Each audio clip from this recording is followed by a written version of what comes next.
রাজধানীর বাজারগুলোতে এখনো পুরোপুরি প্রাণ ফিরে পায়নি। দীর্ঘ ছুটি শেষ হলেও কাটেনি ঈদের আমেজ। কাঁচা বাজার ও সবজির দাম কিছুটা কমলেও চড়া মাছ মাংসের বাজার। তবে কিছু পণ্যের দাম কমায় স্বস্তিতে ক্রেতারা।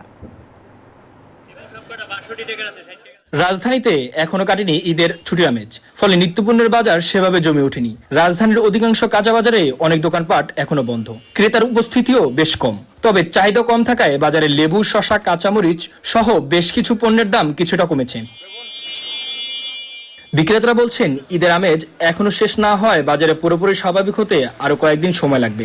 সব মশার বিরুদ্ধে সুরক্ষা দিতে এলো বসুন্ধরা এক্সট্রিম অ্যারোসল, মশার বিরুদ্ধে এক্সট্রিম সুরক্ষা। এছাড়াও সরবরাহ ভালো থাকায় সব ধরনের সবজির দাম এখনো কিছুটা কম। সরবরাহ বেশি, মাল কোনো স্টক করে না, করে না, সিন্ডিকেট করে না, মাল যা বাজারে ওঠে তা দিয়ে দেয়। ঈদ ভাঙ্গা বাজারটা এখন একটু কাস্টমার কমে আসতেছে, আগের দামে রয়েছে, দাম বাড়ছে না।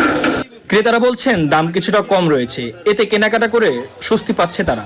আচ্ছা, সবজি আছে মোটামুটি একেবারে আগের মতোই, তেমন একটা বেশি না।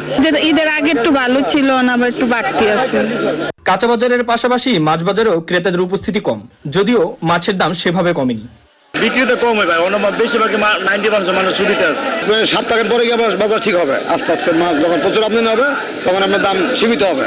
রাজধানীতে প্রতি কেজি ব্রয়লার মুরগি 210 থেকে 220 টাকা বিক্রি হচ্ছে, যা গত সপ্তাহের তুলনায় ব্রয়লারের দাম কেজিতে প্রায় 15 থেকে 20 টাকা বেশি।